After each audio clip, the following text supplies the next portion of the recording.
Teliamura media বন্ধুদের আজকে 28 তেলিয়ামুরা মণ্ডলের পক্ষ থেকে স্বাগতম জানাচ্ছি। আর আপনাদের মাধ্যমে ত্রিপুরার সমস্ত সোশ্যাল মিডিয়া, ইলেকট্রনিক প্রিন্টস মিডিয়াকে এবং তেলিয়ামুরা আপামর জনগণকে তৎসঙ্গে আমাদের এই জেলার সমস্ত আপামর জনগণ এবং সর্বোপরি সমস্ত রাজ্যের জনগণকে আমি আপনাদের মাধ্যমে আগামী যে গণতান্ত্রিক যে উৎসব অনুষ্ঠিত হবে সেই উৎসবের আগাম বার্তা দিয়ে আমি তেলিয়ামুরা আমাদের যে যিনি বিদায়িকা কলামি সাহারায় ওনার যে আমাদের যে 6 বছর 72 মাসের যে তেলিয়ামুরার ডেভেলপমেন্ট সেই জিনিসটা আপনাদের সামনে তুলে ধরতে চাই। কারণ আগামী যে 26 তারিখ যে নির্বাচনটা হবে, মানুষ যখন সকালবেলা ভোট দিতে বের হবে তখন মানুষ একটা তার মানসিক চিন্তাধারার মাধ্যমে একটা জিনিস পরিষ্কার আমরা চিত্র তুলে ধরতে চাইছি যে মানুষ কাকে ভোটটা দেবে। আর আমাদের 120 মাসের একটা সরকার, কেন্দ্র সরকার, আর একদিকে রাজ্য সরকার 72 মাসের সরকার, দুটা ডাবল ইঞ্জিন সরকারের মাধ্যমে আমাদের যে তেলিয়ামুরার বিদায়িকা 28 তেলিয়ামুরার বিদায়িকা কলানি সাহারায় তেলিয়ামুরার যে স্বাস্থ্য পরিষেবা, আমি প্রথমে স্বাস্থ্যটা বলবো কারণ আমাদের সংবিধানে আমরা জানি অন্ন, বস্ত্র, বাসস্থান, শিক্ষা, স্বাস্থ্যটাকে তিনি খুব গুরুত্ব দিয়েছেন। 2006 সালে তেলিয়ামুরাকে সাব ডিভিশন ডিক্লেয়ার করা হয়েছে, খুব সম্ভবত 6 বা 7, আজকে 18 বছর হয়ে গেছে দীর্ঘ। কিন্তু তেলিয়ামুরার যে স্বাস্থ্য পরিষেবা সেই পরিষেবাটা পুঙ্খানুরূপ ওনার হাত ধরে হয়েছে, ওনার সদিচ্ছা ফলস্বরূপ আমরা পেয়েছি। ব্লাড ব্যাংক পেয়েছি, আমরা পেয়েছি সিজারিয়ান পরিষেবা পেয়েছি তেলিয়ামুরাতে, ভাবতেও পারা যায় না। তারপর আমরা অক্সিজেন প্লান্ট, এই যে করোনার সময় এই একটা মানে অদৃশ্য একটা শক্তি আমাদেরকে আক্রমণ করেছে, সেই অদৃশ্য শক্তিকে আক্রমণ থেকে আমাদের পরিত্রাণ করতে একটা অক্সিজেন প্লান্ট আমরা পেয়েছি। আলট্রাসোনোগ্রাফি, যেটা কোনো সাব ডিভিশন হসপিটালে আলট্রাসোনোগ্রাফি মেশিন আছে কিনা আমার জানা নেই, তবে তেলিয়ামুরাতে ইসিজি থেকে শুরু করে আমাদের বিভিন্ন স্পেশালিস্ট ডাক্তার, চাইল্ড স্পেশালিস্ট থেকে শুরু করে, গাইনোকোলজিস্ট থেকে শুরু করে, আমাদের এমডি থেকে শুরু করে স্বাস্থ্য পরিষেবাটাকে উনি ঢেলে সাজিয়েছেন আমাদের কল্যাণী সাহারায় এবং ওনার সদিচ্ছা। কারণ মানুষ জানা মতো ওনার নেতৃত্বে, ওনার সুযোগ্য চিন্তাধারার ফসল হিসাবে আমরা 5 কোটি টাকা স্যাংশন উনি এনেছেন। চাকমাঘাট থেকে পাইপলাইনে উনি জলের ব্যবস্থা করেছেন। আগামী 6 মাস থেকে 1 বছরের মধ্যে 30% কাজ শেষ, আর 6টা মাসের মধ্যে সেই পানীয় জল অ্যালকালাইন 100% পিওর জল, পানীয় জল দুবেলা করে আমরা প্রত্যেকটি নাগরিক পরিষেবা সুন্দর আমরা দিতে পারবো বলে আমার বিশ্বাস। বন্ধুগণ, ক্রিমেশন গ্রাউন্ড, আমাদের যখন ইহলোক ত্যাগ করে যখন আমরা পরলোকে যাই, আমার খুব বলতে ইচ্ছে করে আপনাদের সামনে, মানুষকে জানাতে ইচ্ছে করে। কারণ মানুষ সেটা জানলে হয়তো আগামী 26 তারিখ তার ভোটটা দিতে তার খুব সুবিধা হবে। 1,10,00,000 টাকা আমরা একটা ইচ্ছে ছিল, একটা ভালো ঢেলে সাজানো হোক একটা ক্রিমেশন গ্রাউন্ড, একটা মহাশ্মশান, সেটাকে উনি করার চেষ্টা করেছে এবং 100% কাজ শেষ। অনেকে বলবেন যে কাজটা তো শেষ, তাহলে শুরু হচ্ছে না কেন? ওনার আরেকটা চিন্তাধারা, যেহেতু তেলিয়ামুরা কারেন্টের একটা বিদ্যুতিক একটা সমস্যা হয়, তাহলে তো উনি একটা জেনারেটর ব্যবস্থা করে কাজটা শুরু করতে চাইছেন। খুব চিন্তা করলে খুব ভাবলে অবাক লাগে। 2006 সালে যখন আমাদের সাব ডিভিশন ডিক্লেয়ারটা হয়েছিল, তেলিয়ামুরার নেতৃত্বরা, মার্ক্সবাদী কমিউনিস্ট পার্টির নেতৃত্বরা একটা তেলিয়ামুরাতে একটা অত্যাধুনিক মোটর স্ট্যান্ড করার মতো ওনার একটা সদিচ্ছা আমরা কখনো দেখতে পাই না। 5.5 কোটি টাকা একটা স্যাংশন এনে এবং সেটাকে তাড়াহুড়ি করে সেটাকে 90% কাজে রূপান্তরিত করা এবং আগামী কিছুদিনের মধ্যে 10% কাজ সম্পন্ন হলে এই এলাকার এই সাব ডিভিশনের মানুষের কাছে সেটাকে উৎসর্গিত করা হবে। এই আমাদের অত্যাধুনিক একটা মোটর স্ট্যান্ড।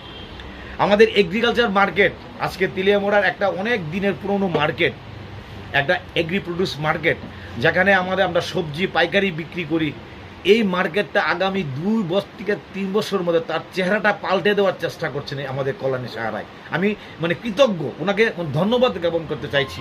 প্রায় 7 কোটি টাকা খরচ করে একটা সেনশন এনেছেন, এবং আমাদের কিছুদিন আপনারা জানেন আমাদের যে বিদ্যুৎ মন্ত্রী এবং এগ্রিকালচার মন্ত্রী উনি তার ভিত্তিপ্রস্তর স্থাপন করার মানে করেছেন, এবং আগামী 2 থেকে 3 বছরের মধ্যে এই এলাকার মানুষের জন্য উন্মুক্ত করা হবে সেই অত্যাধুনিক আমাদের যে বাজার, আমাদের ডিস্ট্রিক্ট ট্রান্সপোর্ট অফিস, আমাদের যে ডিস্ট্রিক্টের যে ড্রাইভিং লাইসেন্স, প্রত্যেকটি মানুষকে, ছেলেকে মেয়েকে তার ড্রাইভিং শেখানোটা এটা একটা মানে খুব মানে ব্যয়বহুল ব্যাপার, সেটাকে উনি মাথায় রেখে আমাদের এবং প্রায় 5.5 কোটি টাকা খরচ করে তার একটা ব্যবস্থা করেছেন। উনারই আমাদের সদিচ্ছার ফসল। ফায়ার সার্ভিস নিয়ে বললে আর কি বলবো, আমার বয়স হয়ে গেছে 49, এখানে অনেকে আছেন। একটা ফায়ার সার্ভিস বলতে তেলিয়ামুড়া অম্পি চৌমুনিতে আমাদের স্বর্গীয় বিজয় মানে রায়ের বাসভবনটা আমরা মনে করি। মাত্র অল্প দিনের মধ্যে 72 মাসের মধ্যে এরকম একটা সুন্দর চিন্তাধারা ওনাকে ফায়ার সার্ভিসের নতুন ভবনের জন্য আমাদের হসপিটালের পেছনে অক্সিজেন প্ল্যান্টের পেছনে প্রায় 1 কানি জায়গা উনি দিয়েছেন, এবং একটা স্যাংশন এনেছেন যে আমাদের যাতে এই ফায়ার সার্ভিস তার নিজের ভবনে সে থাকতে পারে। এটা তো মানে আমাদের উন্নয়নের বলবো যে 26 তারিখ যখন মানুষ, এই এলাকার মানুষ, আপামর জনগণের মানুষ যখন ভোট দিতে যাবে, তখন এই কথাগুলি আমি তাদের মানে আমাদের মানে তাদের কাছে আমরা একটা প্রশ্ন রাখতে চাইছি, এবং এই মানবিক প্রশ্ন রাখতে চাইছি, যাতে তারা সুন্দরভাবে এই মানবিক প্রশ্নটার উত্তরটা মানুষ দিতে পারে, এবং 26 তারিখ খুব সুন্দর করে এই গণতান্ত্রিক উৎসবকে আমরা যাতে পালন করতে পারি। সর্বোপরি দেখুন, যখন নির্বাচন ঘোষণা হয়, আমরা দীর্ঘদিন ধরে দেখছি 1947 সাল পর ত্রিপুরাতে একটানা 88 থেকে শুরু করে 25 বছর নির্বাচন ঘোষণা মানেই দাঙ্গা, আগুন লাগা, মানুষকে মারা, কাটা, মানে মহিলাদেরকে ইজ্জত নষ্ট করা, এইরকম একটা প্রশাসনের ব্যবস্থা করেছিল মার্ক্সবাদী কমিউনিস্ট পার্টি। কিন্তু আজকে 72 মাসের মধ্যে সেই পরিস্থিতি কিন্তু বর্তমান আমাদের ত্রিপুরাতে নেই, এবং তেলিয়ামুড়াতে নেই। আমরা নির্দ্বিধায় বলতে পারি, আমরা মানে গর্ব করে বলতে পারি আমাদের সরকারের উপর, যে একটা রাজনৈতিক এখনো খুন সন্ত্রাস আমাদের ত্রিপুরাতে এখনো আমরা করতে দেইনি।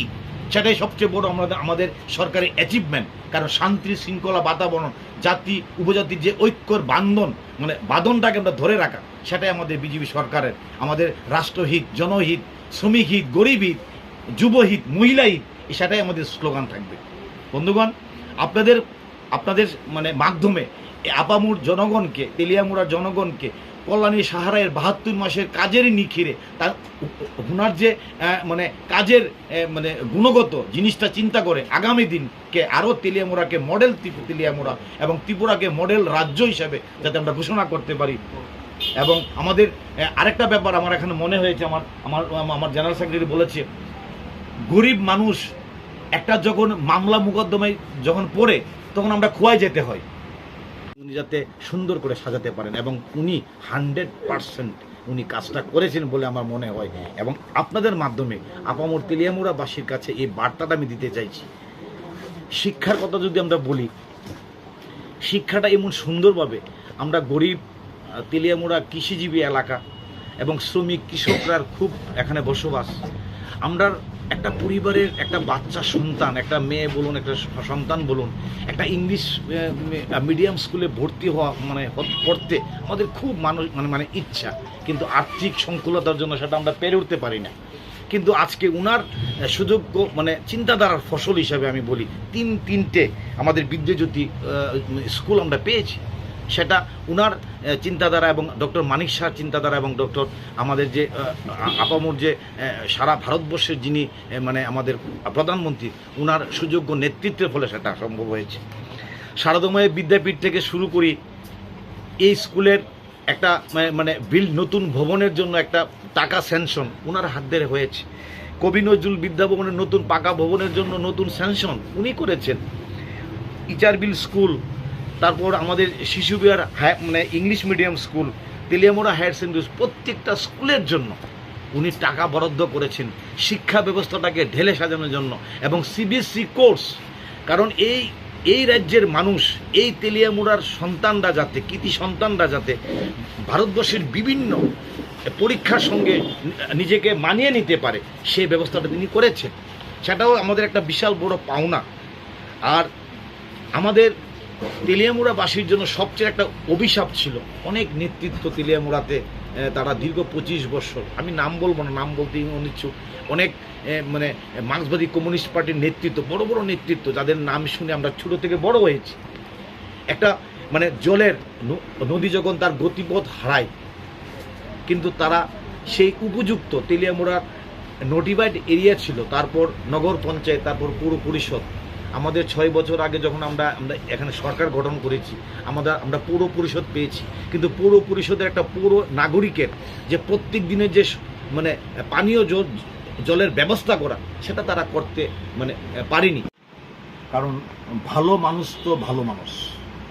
আমার ব্যক্তিগতভাবে আমরা রাজনীতিটাকে কোনো সময় বড় মনে করি না, কারণ সবকা সাথ সবকা বিকাশের যে স্বপ্নটা, এটা বলা খুব সহজ, কিন্তু মানে পালন করা খুব কঠিন।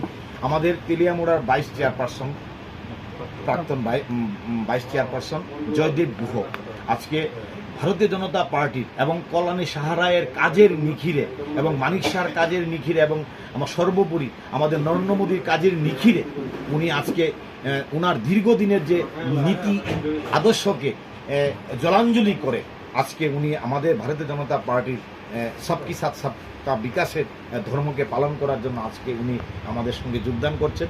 আজকে আপনাদের মাধ্যমে সেটা আমরা ঘোষণা করতে চাইছি সবাইকে। তোমার জুডিশিয়াল ম্যাজিস্ট্রেট কোর্ট এখানে হচ্ছে, এবং এই জিনিসটা খুব আমাদের মানে দুষ্প্রাপ্য ব্যাপার। আমরা চিন্তা করতে কোনো সময় পারি না এত অল্প সময়ের মধ্যে তেলিয়ামুড়াটা আমরা এই জায়গায় নিয়ে যেতে পারবো। মানে উন্নয়নের জোয়ার তেলিয়ামুড়া থেকে কে গ্রাস করেছে, এবং সেটার পুরো কৃতিত্ব আমি দিতে চাইছি আমার বিদায়িকাকে।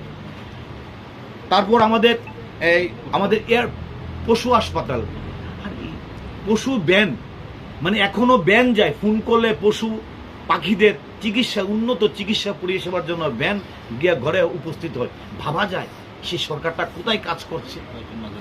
আমাদের ওয়েট মেজারমেন্টের আমাদের যে ওজন এবং পরিমাপ দপ্তরের তার পাকা বিল্ডিং হচ্ছে, মানে চারিদিকে শুধু উন্নয়ন হচ্ছে, কিন্তু বাম গ্রেস কিন্তু সেটাকে অস্বীকার করছে। আমার কোনো দুঃখ নেই, কারণ তাদের নীতি আদর্শ এবং আমাদের নীতি আদর্শ অনেক ডিফারেন্স। এবং আমাদের যে এই নীতি আদর্শটা, আমরা কিন্তু মানুষের স্বার্থকে, কারণ ব্যক্তি স্বার্থকে উপেক্ষা করে আমাদের সামাজিক স্বার্থকে আমরা বড় করে দেখছি। কি করলে মানুষের সহায়তা হবে, কি করলে মানুষের মর্যাদা বড় হবে, কি করলে মানুষের হৃদয় বড় হবে, সেইগুলো আমরা চিন্তা করছি। কারণ জনগণের শেষ কথা কিন্তু মানুষ বলে, এই মানুষই আমরা মানে শেষ কথা। আর আমাদের যে এই 500 বছরের যে একটা মীমাংসিত যে একটা সমস্যা ছিল, সেটাও কিন্তু আমরা সমস্যা সমাধান করেছে আমাদের অযোধ্যার রাম মন্দির। সেটাও আমাদের নরেন্দ্র মোদীজিকে আমরা মানে খুব কৃতজ্ঞ জানাতে চাইছি। আমাদের যে 3 তালাক জিনিসটা আজকে 70 বছর ধরে তার মীমাংসিত একটা সমস্যা, সেটা সমাধান হয়েছে। আর আমাদের ভারতীয় জনতা পার্টির আমাদের টার্গেট 370 নং ধারাটাকে মানে ঐতিহাসিক করে রাখার জন্য আমাদের যাতে একা বিজেপি 370টা আসন এবং আমাদের এনডিএ মিলে আমরা 400 কি পার আমাদের সম্পূর্ণ থাকবে, এই জিনিসটা আপনাদের মাধ্যমে আমরা আপামর জনগণের কাছে পৌঁছে দিতে চাইছি। সবাইকে নমস্কার, ধন্যবাদ।